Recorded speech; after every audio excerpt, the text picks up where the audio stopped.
Juízes, capítulo 6, versículo 11. Assim diz a palavra do Senhor nosso Deus. Então veio o anjo do Senhor e assentou-se debaixo do carvalho que está em Ofra, que pertencia a Joás, a Abiesrita. E Gideão, seu filho, estava malhando trigo no lagar para o pôr a salvo dos midianitas. Então o anjo do Senhor lhe apareceu e lhe disse: O Senhor é contigo, homem valente. Respondeu-lhe Gideão: Ai, Senhor meu, se o Senhor é conosco, por que nos sobreveio tudo isto? E que é feito de todas as suas maravilhas que nossos pais nos contaram, dizendo: Não nos fez o Senhor subir do Egito? Porém, agora o Senhor nos desamparou e nos entregou nas mãos dos midianitas. Então se virou o Senhor para ele e disse: Vai nessa tua força e livra Israel da mão dos midianitas. Porventura não te enviei eu? E ele lhe disse: Ai, Senhor meu, com que livrarei Israel? Eis que a minha família é a mais pobre em Manassés, e eu o menor na casa de meu pai. Tornou-lhe o Senhor: Já que eu estou contigo, ferirás os midianitas como se fossem um só homem. Ele respondeu: Se agora achei mercê diante dos teus olhos, dá-me um sinal de que és tu, Senhor, que me falas. Rogo-te que daqui não te apartes até que eu volte e traga a minha oferta e a deponha perante ti. Respondeu ele: Esperarei até que voltes. Então entrou Gideão e preparou um cabrito e bolos asmos de 1 efa de farinha. A carne pôs num cesto e o caldo numa panela, e trouxe-lhe até debaixo do carvalho e lhe apresentou. Porém o anjo de Deus lhe disse: Toma a carne e os bolos asmos, põe-nos sobre esta penha e derrama-lhes por cima o caldo. E assim o fez. Estendeu o anjo do Senhor a ponta do cajado que trazia na mão e tocou a carne e os bolos asmos. Então subiu fogo da penha e consumiu a carne e os bolos. E o anjo do Senhor desapareceu da sua presença. Viu Gideão que era o anjo do Senhor e disse: Ai de mim, Senhor Deus, pois vi o anjo do Senhor face a face. Porém o Senhor lhe disse: Paz seja contigo, não temas, não morrerás. Então Gideão edificou ali um altar ao Senhor e lhe chamou de O Senhor é Paz. Ainda até o dia de hoje está o altar em Ofra, que pertence aos Abiesritas. Naquela mesma noite, lhe disse o Senhor: Toma um boi que pertence a teu pai, a saber, o segundo boi de 7 anos, e derruba o altar de Baal, que é de teu pai, e corta o poste ídolo que está junto ao altar. Edifica ao Senhor teu Deus um altar no cimo deste baluarte, em camadas de pedra, e toma o segundo boi, e oferecerás em holocausto com a lenha do poste ídolo que vieres a cortar. Então Gideão tomou 10 homens dentre os seus servos e fez como o Senhor lhe dissera. Temendo ele, porém, a casa de seu pai, os homens daquela cidade, não o fez de dia, mas de noite. Levantando-se, pois, de madrugada os homens daquela cidade, eis que estava o altar de Baal derrubado, e o poste ídolo que estava junto dele cortado, e o referido segundo boi foi oferecido no altar edificado. E uns aos outros diziam: Quem fez isto? E perguntando e inquirindo, disseram: Gideão, filho de Joás, fez estas coisas. Então os homens daquela cidade disseram a Joás: Leva para fora o teu filho para que morra, pois derrubou o altar de Baal e cortou o poste ídolo que estava junto dele. Porém Joás disse a todos os que se puseram contra ele: Contendereis vós por Baal? Livrá-lo-eis vós? Qualquer que por ele contender, ainda esta manhã será morto. Se é Deus, que por si mesmo contenda, pois derrubar o seu altar. Naquele dia, Gideão passou a ser chamado Jerubaal, porque foi dito: Baal contenda contra ele, pois ele derrubou o seu altar. E todos os midianitas e amalequitas e povos do Oriente se ajuntaram e passaram e se acamparam no vale de Jezreel. Então o Espírito do Senhor revestiu a Gideão e tocou a rebate, e os abiesritas se juntaram após ele.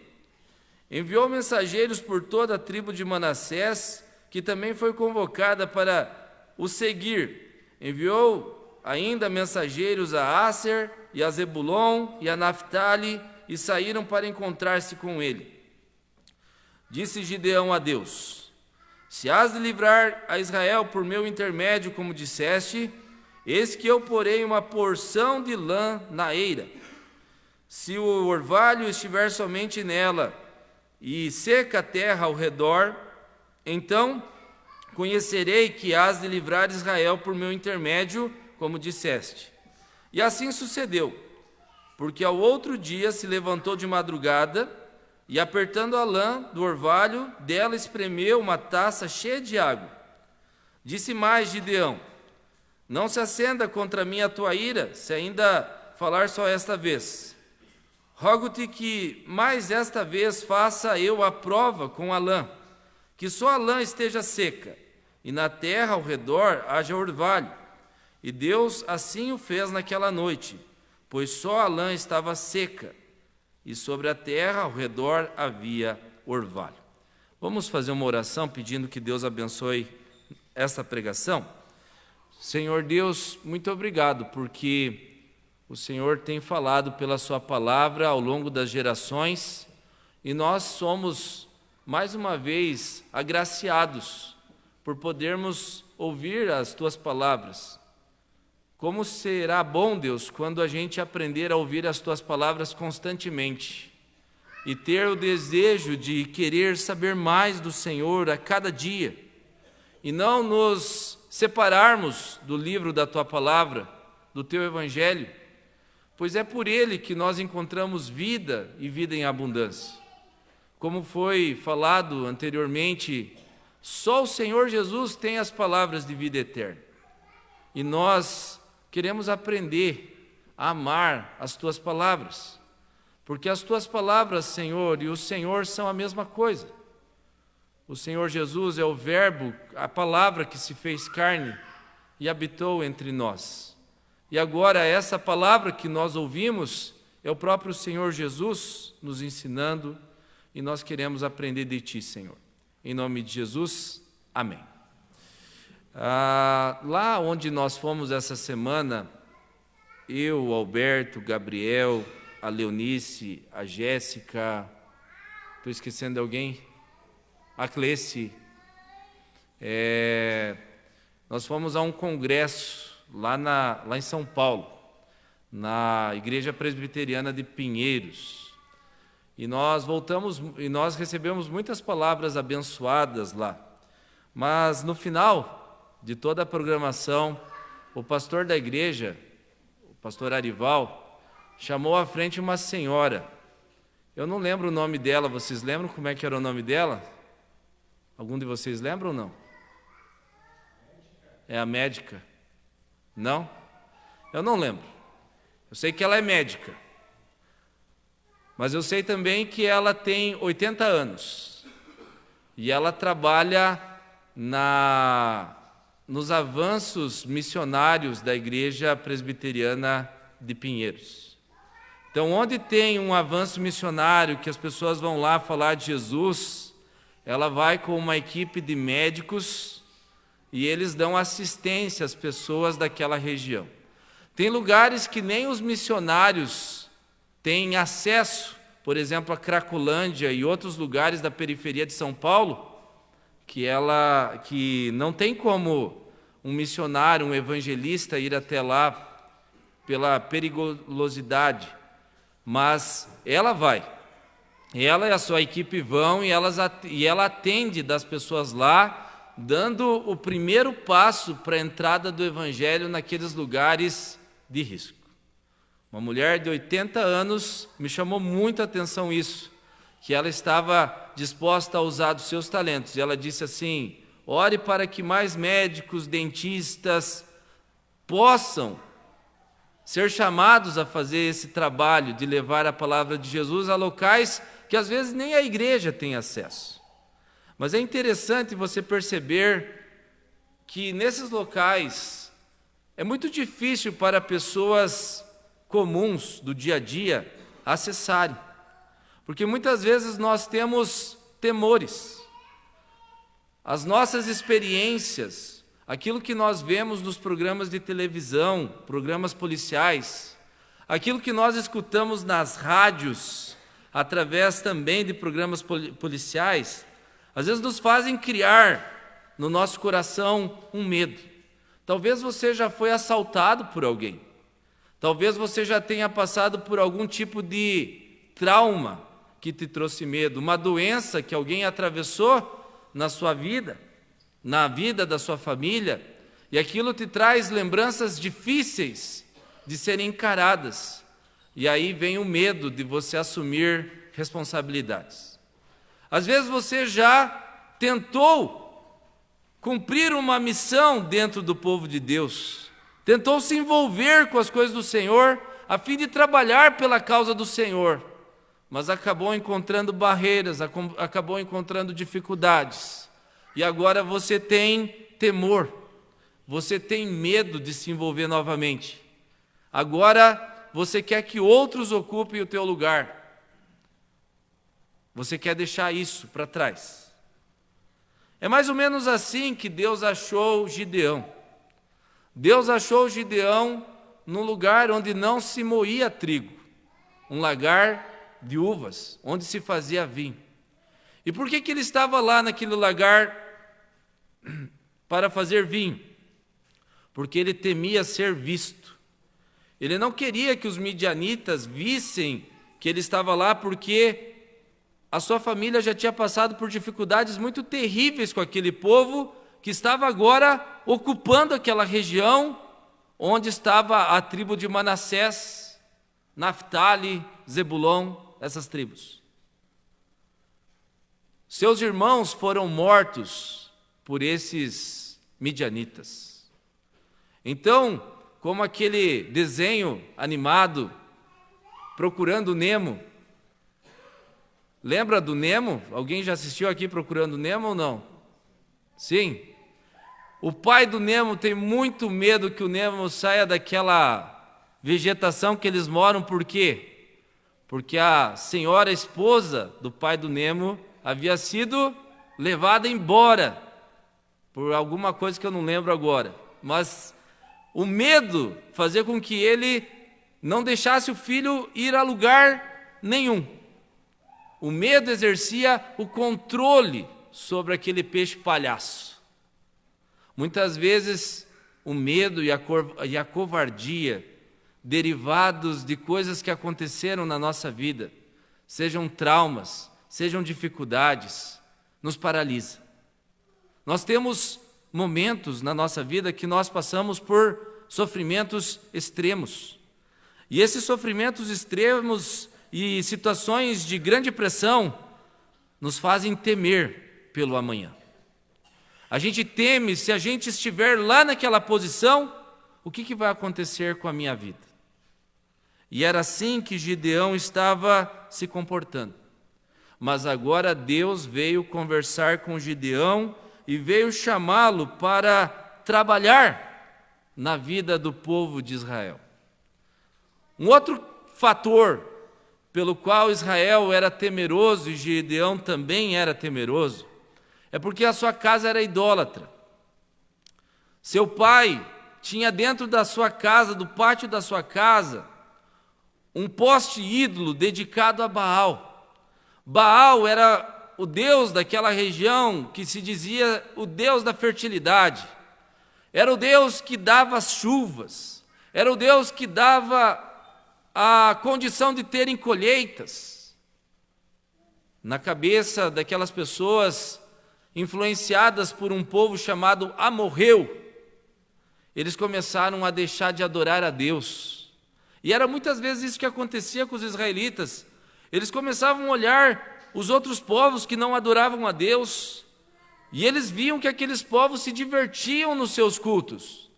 Não era um culto para cantar, orar e ler a Bíblia. Era um culto que tinha diversão, que tinha prostituição, que tinha um bacanal. Então ali tinha alegria, ali tinha graça, ali tinha prazer. Mas lá, na casa de Deus, na presença de Deus, eles não estavam felizes. Eles estavam pesados e eles começaram a se afastar de Deus. E quando Deus é pequeno na tua vida, os teus problemas são grandes. Você acha que se afastando de Deus e buscando os prazeres do mundo, você está alcançando uma grande vantagem. Mas na verdade você está se distanciando daquele que te dá segurança, daquele que te dá paz, daquele que te dá coragem. E foi assim que Gideão e o seu povo foram fugindo da presença de Deus. O pai de Gideão era um líder da adoração a Baal. Mas quando seu filho pegou aquele carro de boi e derrubou o poste ídolo para fazer lenha para um sacrifício a Deus, um holocausto a Deus, então seu pai defendeu o seu filho dos moradores da cidade. Naquele momento, Gideão teve o amor do pai como sua defesa. Mas o medo de Gideão, nesse capítulo, ele se exalta, ele se mostra, porque ele estava sendo chamado para um desafio, para um trabalho sério, mas o medo estava tomando conta do seu coração. Ele estava mais concentrado na sua dificuldade do que naquilo que Deus poderia fazer. Quando nós somos chamados a liderar um povo, mas o nosso medo de fazer a coisa certa, ele é maior do que fazer a coisa certa. Quando o medo toma conta, a gente não prejudica só a gente. O medo de obedecer a palavra de Deus não prejudica só você. Quando você está diante de uma situação que ou você faz a vontade de Deus, ou você desobedece a Deus, e você, por medo, você abre mão de fazer o que é certo, isso vai prejudicar a tua família, isso vai prejudicar teus amigos, isso vai prejudicar a tua casa, isso vai prejudicar os teus irmãos. Deus estava chamando Gideão para fazer a coisa certa, que era guiar o seu povo para a libertação, que era se envolver no trabalho do Senhor. Mas Gideão estava lhe dando várias desculpas. Estava dizendo: não, isso aí não é comigo. Isso não é comigo. Eu não vou assumir essa bronca. É como aquele marido que não quer assumir o sacerdócio da sua casa. É como aquele homem que não quer assumir a liderança na igreja. É como aquele general que ele prefere recuar na batalha do que enfrentar uma batalha que é essencial para ser vencida. Mas Deus foi ao encontro de Gideão. Havia 40 anos que os israelitas estavam debaixo da opressão dos midianitas. Mas quando Deus trabalhou na vida de Gideão, esse feito foi lembrado por gerações e gerações. Tanto é que em Isaías capítulo 9, versículo 1, Isaías fala que o dia do Senhor será como o dia que Deus destruiu os midianitas. E Deus usou Gideão para ser seu instrumento. Os midianitas, eles eram descendentes de Abraão também. E eles eram filhos de uma das mulheres que Abraão teve depois da morte de Sara, chamada Quetura. E para que eles não prejudicassem a Isaque, Abraão colocou esses filhos de Quetura para morarem no deserto. Mas ao longo da história, esses filhos dessa mulher, as tribos que surgiram dele, passaram a ser povos invasores, e eles entravam na terra de Israel, saqueavam a terra de Israel, retornavam, tiravam, faziam expoliação dos bens da terra de Israel. Mas Deus estava agora tratando daqueles israelitas para libertá-los da dominação dos midianitas. E Deus enviou um profeta. No versículo 6 ao 8 diz a palavra: o Senhor, assim Israel ficou muito debilitado com a presença dos midianitas. Então os filhos de Israel clamavam ao Senhor.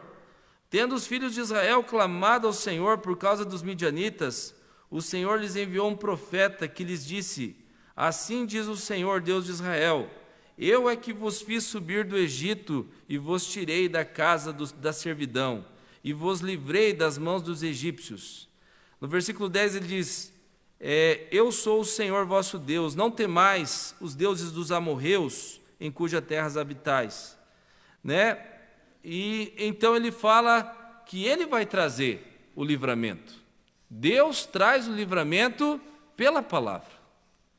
Ele manda uma palavra pelo seu profeta e diz: vocês estão agora sofrendo, vocês perceberam que vocês estão sendo escravizados, que a vida de vocês está debaixo da angústia da escravidão. Não sirvam mais os deuses falsos dos amorreus.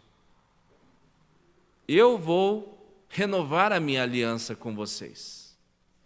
Embora seus pecados sejam vermelhos como o escarlate, a cor mais vermelha, se você se voltar para o Senhor, Deus vai libertar você de qualquer que seja o pecado que está interferindo na sua vida. Muitos dos nossos pecados aos quais nós nos apegamos, eles permanecem na nossa vida porque nós não confessamos, porque nós achamos que conseguiremos nos livrar dele pelas nossas próprias forças. E você diz: agora, a partir de hoje em diante, eu não vou fazer mais esse pecado. Mas para a tua frustração, pouco tempo depois você volta a cometer os mesmos pecados que você dizia que não queria mais cometer. Por que isso acontece?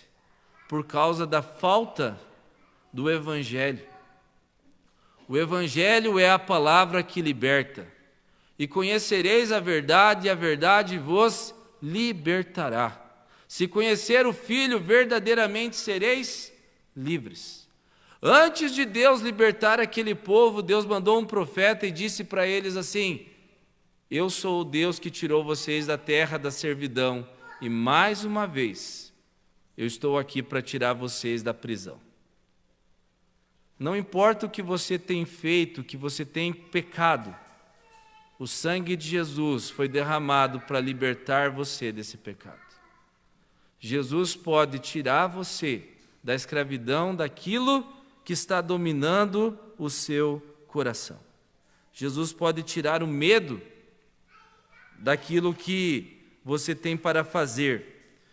Mas, como vemos no texto, versículo 13, Gideão disse para o Senhor assim: ai, Senhor meu, se o Senhor é conosco, por que nos sobreveio tudo isto?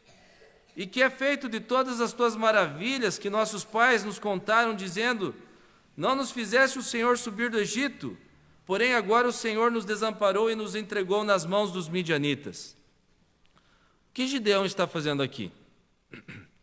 Gideão está fazendo como Adão fez. Adão disse: eu comi, mas se não fosse a mulher que o Senhor me deu, eu não teria comido do fruto da árvore.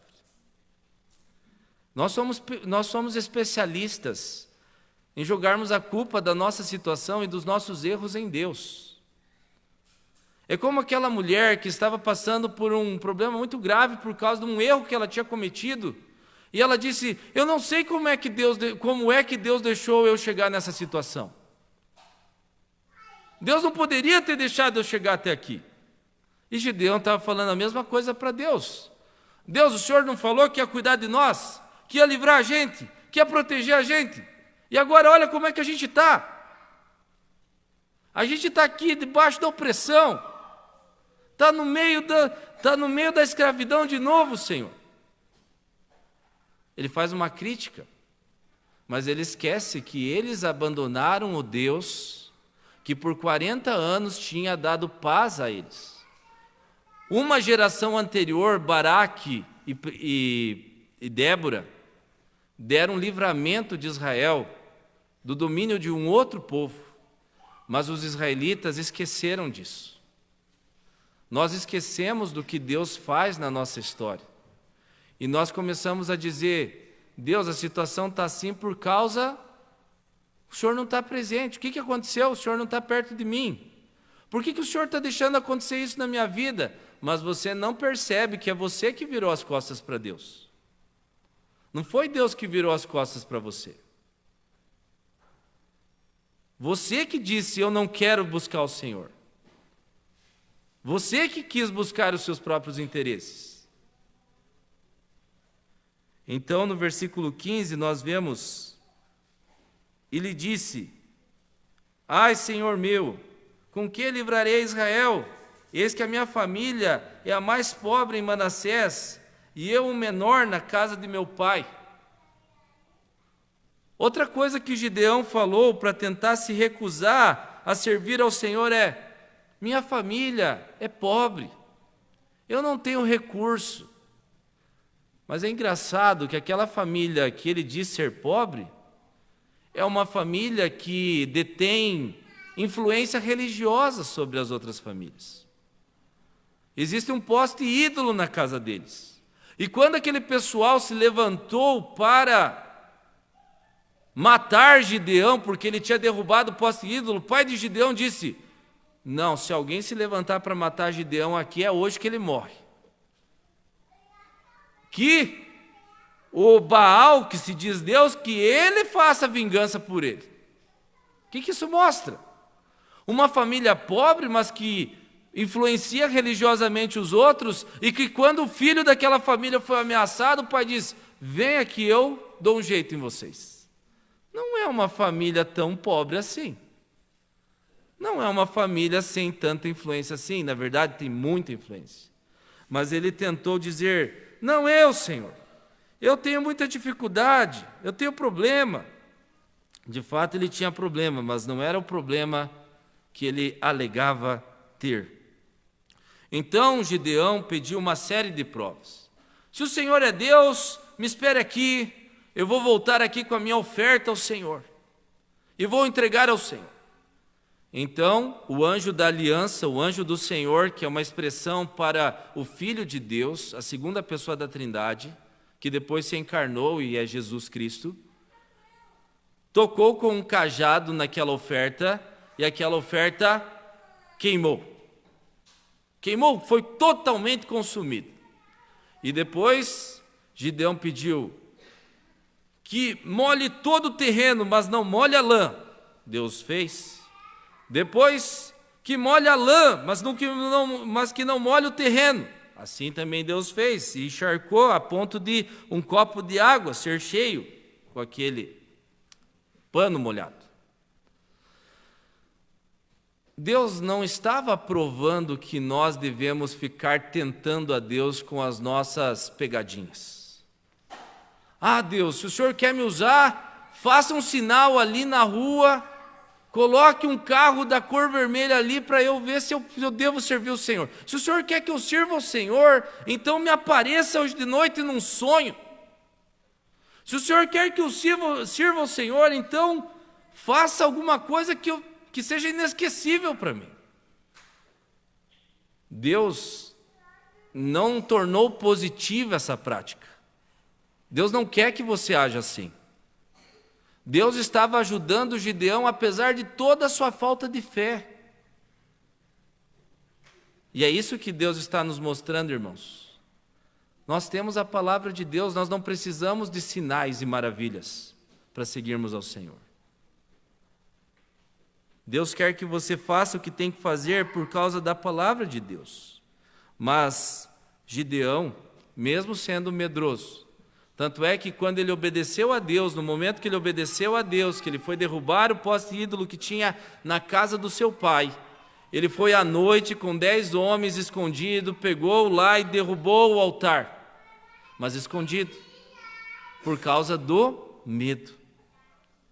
Mas Deus, na sua palavra, lá em Hebreus capítulo 11, versículo 32, chama Gideão de herói da fé. Lá diz assim: e que mais direi? Certamente me faltará tempo necessário para referir o que há a respeito de Gideão, de Baraque e assim por diante. Tantos homens que, crendo na promessa de Deus, fizeram obras incríveis. Como que Deus usou um covarde? Essa que é a pergunta desse texto. Se for por nós, meus irmãos, diante da pressão, diante da ameaça da morte, diante da ameaça da expropriação dos nossos bens, da perca dos nossos bens, diante da ameaça de perder a aprovação das pessoas, você teria coragem de dizer o que Pedro e João disseram? Importa servir a Deus, importa obedecer a Deus e não os homens. Será que nosso coração teria capacidade de dizer assim: não, os caras estão aqui dominando sobre nós 40 anos, agora o Senhor me chamou para liderar, eu vou liderar. O Senhor está me dando uma missão, eu vou fazer. Pilatos sabia da inocência de Jesus. Sabia ou não sabia? A mulher de Pilatos teve um sonho e disse para ele assim: não se envolva com esse justo. Pilatos sabia que os religiosos tinham entregado Jesus por inveja. Mas Pilatos achou que poderia se eximir da responsabilidade. Ele pegou uma taça com água, colocou as mãos dentro e disse: o caso está com vocês. Eu lavo as minhas mãos. Eu não tenho culpa nenhuma. A coisa é com vocês. Quando você não toma uma posição por Jesus, você já tomou uma posição. Quando você não se decide em servir ao Senhor no que Ele está te chamando, você está servindo ao diabo. Não tem meio termo. Ou você é de Cristo, ou você não é. Mas graças a Deus, porque apesar de nós sermos covardes, e nós somos covardes, e quantas vezes que nós poderíamos ter tomado posição por Jesus, mas decidimos tomar posição pelo medo da opinião das pessoas, pelo rancor que temos no nosso coração. Quantas vezes nós tínhamos que tomar uma posição por Jesus, mas a gente quis se fazer de tongo, de João sem braço, para não sofrer as consequências disso. Deus ainda trabalha conosco. Deus não desistiu de capacitar você para a obra dele. Deus não desistiu de nos capacitar para a sua obra. Olha, do versículo 11 ao 24, nós vemos uma conversa, e do versículo 13 ali, nós vimos a desculpa que ele levantou, ele acusou a Deus. Se alguém você está chamando para trabalhar na sua empresa, você tem uma missão especial para ele, mas ele começa a te acusar e dizer: a tua empresa está desse jeito por causa disso, por causa daquilo, por causa daquele outro. Você vai contratar ele? Isso se você estiver errado. Se você estiver errado, ainda você vai dizer assim para ele: você não tem nada a ver com os meus erros, cara. Agora, Deus não estava errado. Não foi Deus que abandonou os israelitas, foram os israelitas que abandonaram a Deus. E o Gideão estava acusando a Deus e dizendo: a culpa do que está acontecendo é do Senhor. Deus poderia ter dito para ele assim: bem, você perdeu tua oportunidade, você tinha a tua chance, teu tempo de chance acabou, Gideão. Agora vou levantar outro no teu lugar, outro vai fazer a obra que você deveria fazer e você vai ficar chupando o dedo. Você vai ficar lá junto com os covardes. Você vai ficar para sempre na história como um covarde. Mas ao invés disso, Deus teve paciência e trabalhou na vida de Gideão até mudar o seu coração. Essa conversa de Deus e todos os atos de Deus foram atos de misericórdia. E tudo que está acontecendo na tua vida e todas as experiências que você tem tido são atos de paciência de Deus com você. Atos de paciência daquele que vê que você tinha tantos talentos para você usar para a obra de Deus, para ser um profissional que exalta o nome de Jesus, ser um marido que exalta o nome de Jesus, ser um filho que exalta o nome de Jesus, ser um membro desta igreja que exalta o nome de Jesus. E tanto tempo você está num pecado e esse pecado não apareceu ainda para ninguém. E Deus está dizendo assim: filho, até quando você vai esperar? Até o momento que o cálice da ira se encher e está na hora de mostrar para todo mundo quem você é? Sai dessa. Não brinque com a misericórdia de Deus. Não brinque, Deus está dizendo assim: volta para casa, volta para o trabalho, volta para as coisas do Senhor, se aplica com Deus. Deus tem paciência com você, mas você precisa respeitar a paciência de Deus. Deus está trabalhando conosco e nós precisamos nos voltar para Ele. Versículo 12 diz assim: então o anjo do Senhor lhe apareceu e lhe disse: o Senhor é contigo, homem valente. Versículo 14: então se virou o Senhor para ele e lhe disse: vai nessa tua força e livra Israel das mãos dos midianitas, porventura não te enviei eu? Gideão acha que é a pessoa menos indicada para fazer o serviço do Senhor. Ele estava se achando a vítima da história. E quantas vezes você, por algum motivo, eu, por algum motivo, me acho vítima? Ah, mas eu já sofri tanto, eu já passei tanto problema, eu não quero mais, eu não aguento mais. Eu sou de uma família muito pobre, eu sou de um pessoal muito... não temos força. E Deus diz para ele: seja valente, eu te enviei, eu estou contigo. Deus está chamando um povo para servir a Ele. E a nossa vida com Deus, ela tem que ser motivada não pelo que você pensa de você mesmo, e não pelo que as pessoas pensam de você. A tua vida tem que ser motivada pela identidade que Jesus te deu. Quem é você? Você pode dizer: eu sou um pai, eu sou um profissional de tal área, eu sou um beltronense. Quem é você lá no íntimo? Você lembraria de que você é cristão?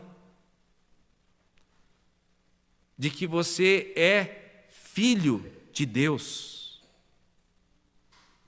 Que a tua identidade não é o que você faz, não é as tuas conquistas, não é o que você tem, não é o que você ganhou na vida. A tua identidade é o que Deus fez de você em Cristo Jesus. Você estava nas trevas, você estava no pecado, Jesus derramou o seu sangue, venceu a morte para te fazer filho de Deus. Não há como você saber a tua identidade se você não tiver uma visão clara da obra de Cristo na cruz. É por isso que tantas vezes nós repetimos que Cristo ofereceu sua própria vida para te tirar da desgraça de vida que você tinha. Não esqueça de onde Jesus te tirou. Não baseie a tua vida nos traumas que você enfrentou. Não baseie a tua vida nas decepções que você enfrentou. Não baseie a tua vida nas coisas que você venceu. Baseie a tua vida no que Jesus fez por você.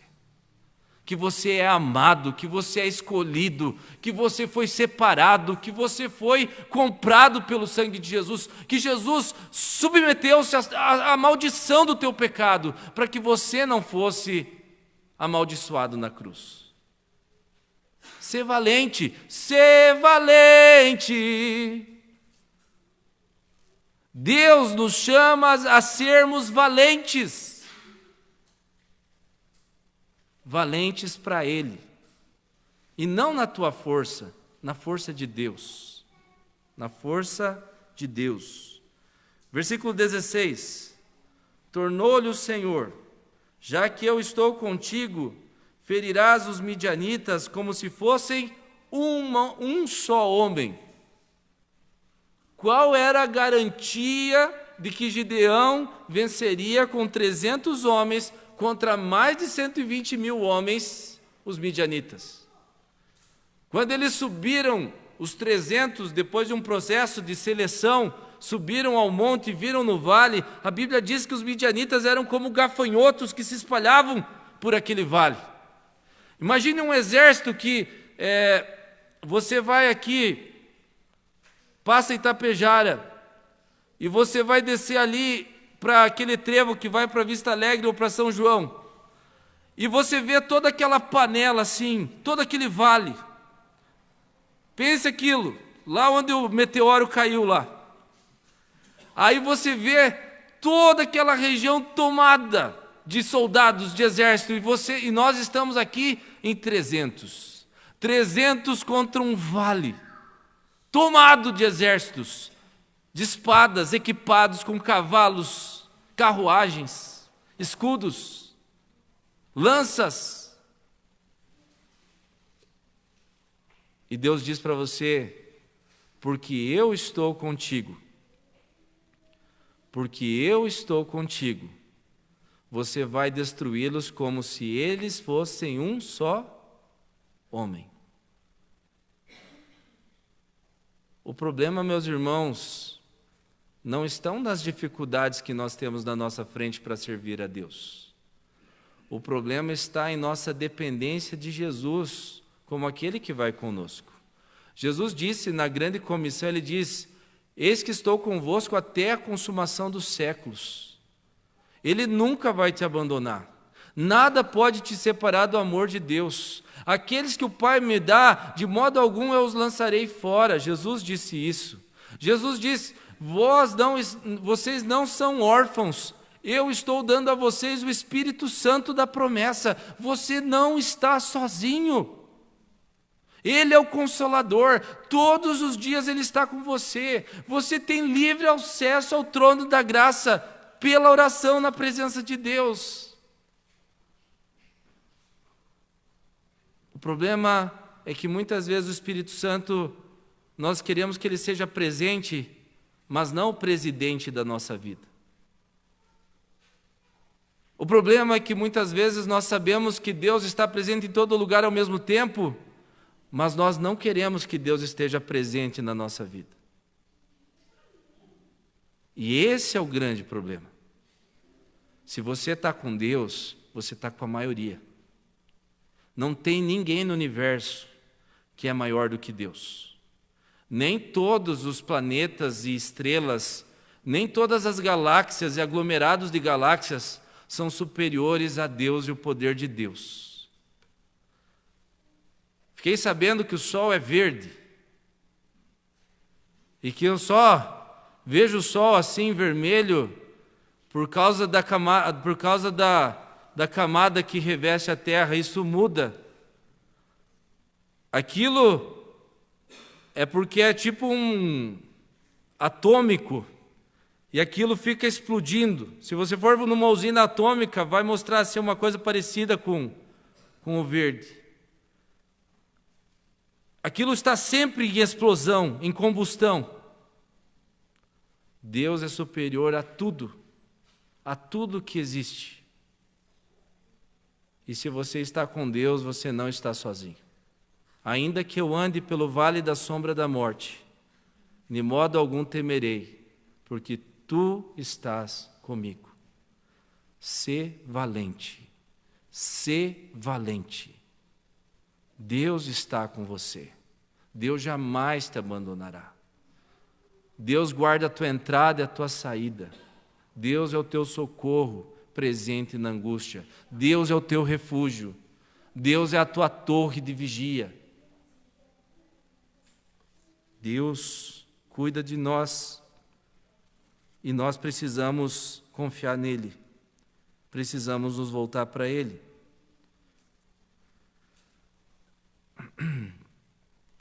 No final, então, nós somos fortalecidos por essa presença de Deus.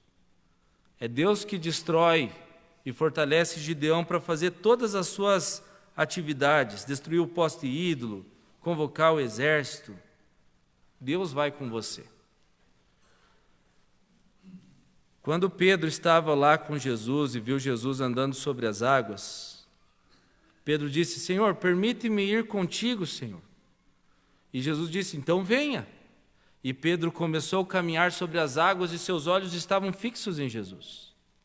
Mas de repente ele começou a olhar para as circunstâncias e afundou.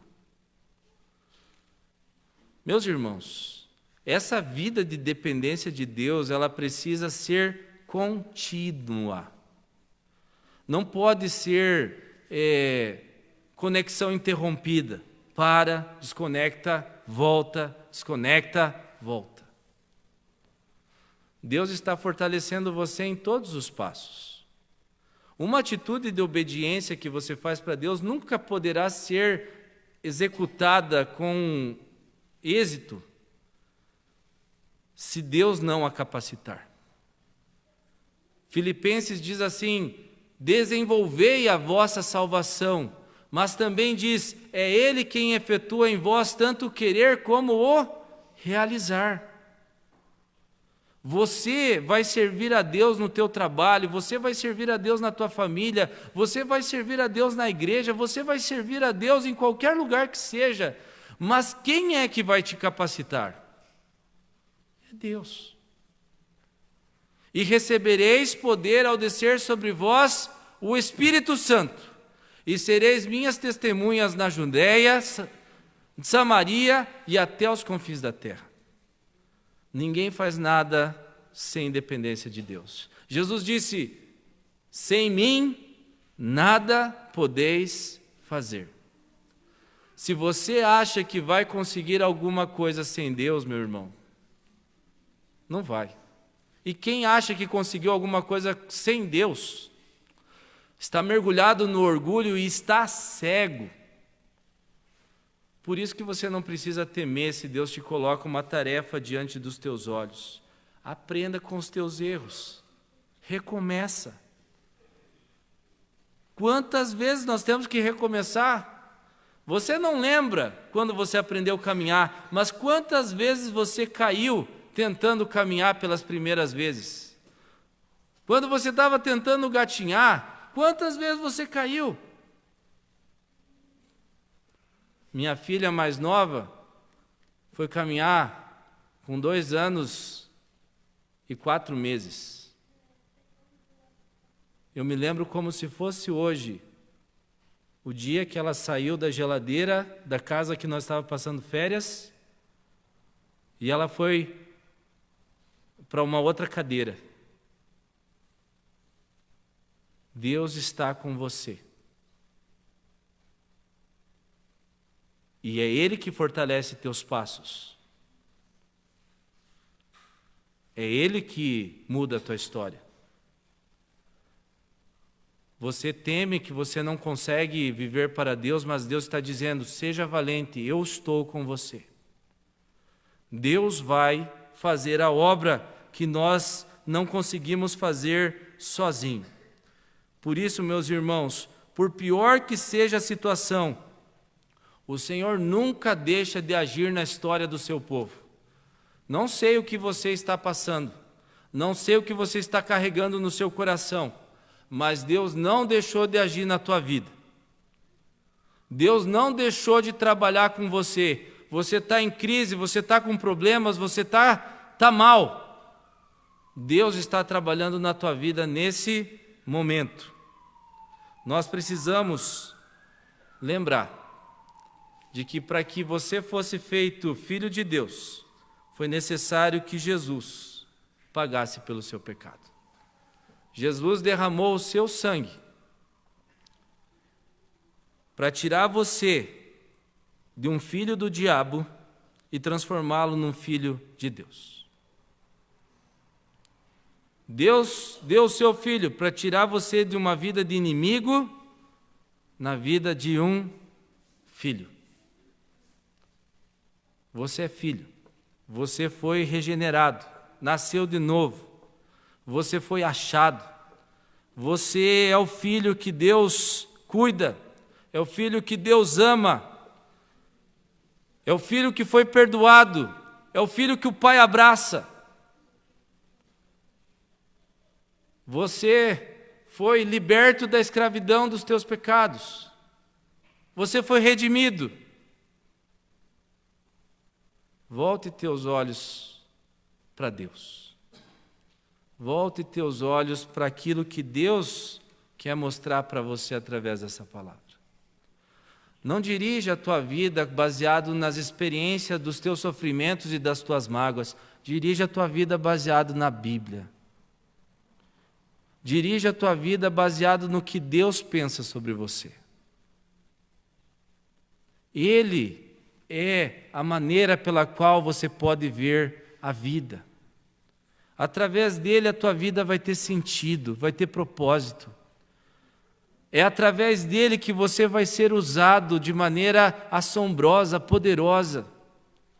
Homens que não têm nem o primário, plantaram igrejas no mundo, não tinham nem o ginásio, nem o segundo grau. E eles plantaram igrejas, falaram de Jesus em aldeias, em campos isolados do planeta. Plantaram congregações nessa cidade. Irmãos que não são presbiterianos foram ao interior dessa cidade e com a simplicidade falaram de Jesus às pessoas. E levaram o Evangelho. Deus usa a todo que se entrega para Ele. Entregue-se a Jesus e Ele vai usar você. Não pense que você é um empecilho para Deus. Deus quer usar você para a obra dEle. Vamos nos colocar em pé para nós orarmos.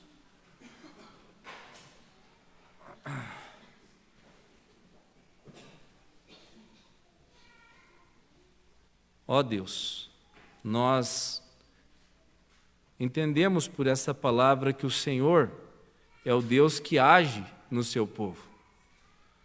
Ó Deus, nós muitas vezes somos como Gideão, e nós temos muitas e muitas atitudes de covardia diante, ó Deus, de oportunidades que nós poderíamos dar testemunho do Senhor, não só pela palavra, mas pelas nossas atitudes. Nós queremos, ó Deus, que o Senhor faça um milagre em nossa vida, para que aquilo que o Senhor nos deu para fazermos, seja um meio pelo qual nós possamos exaltar o Teu nome no meio de todas as pessoas, levar o Evangelho para as pessoas que precisam conhecer a obra desse Senhor Jesus maravilhoso, que perdoa e que dá um novo destino para a vida das pessoas. Que o Senhor, ó Deus, possa colocar coragem no coração do Teu povo. Assim como aquela senhora, ó Deus, que me impactou naquele encontro que tivemos esta semana, que, ó Deus, nós possamos ser um povo que não importa a idade, não importa quantos anos tenhamos ainda pela frente, não importa se estamos na infância ou se estamos no final dos nossos dias, que nós, ó Deus, nos empenhemos em Ti para viver para o Senhor, para poder mostrar a luz de Jesus, testemunhar de Jesus, que nós continuamente estejamos nos abastecendo da presença do Senhor. O Senhor sabe que muitas vezes nós interrompemos a nossa devoção porque nós estamos concentrados em tantas coisas supérfluas, ou coisas que são importantes, mas que não são mais importantes do que o Senhor. Ó Deus, nós clamamos a Ti para que o Senhor abra os canais que estão interrompidos em nossa vida, que nós não soframos um infarto espiritual, que nós sejamos, ó Deus, abastecidos pela palavra, pelos nutrientes do Senhor. Ó Deus, o Senhor sabe que nós não conseguimos abrir a Bíblia se o Senhor não mudar o nosso coração. O Senhor sabe que nós não conseguimos orar se o Senhor não mudar o nosso coração. Muda, Senhor, as disposições do coração do Teu povo, ó Deus. Nós nos achegamos a Ti de mãos vazias, nós não temos nada para dar, Senhor.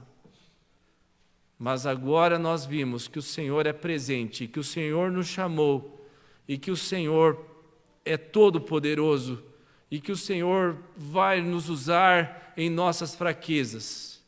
Nos dá, ó Deus, essa certeza e nos dá, em nome de Jesus, um retorno ao amor que muda, que transforma. Em nome de Jesus, amém. Que a graça do Senhor Jesus, o amor de Deus o Pai, a comunhão, o consolo e a direção do Espírito Santo seja sobre todos vós. Amém.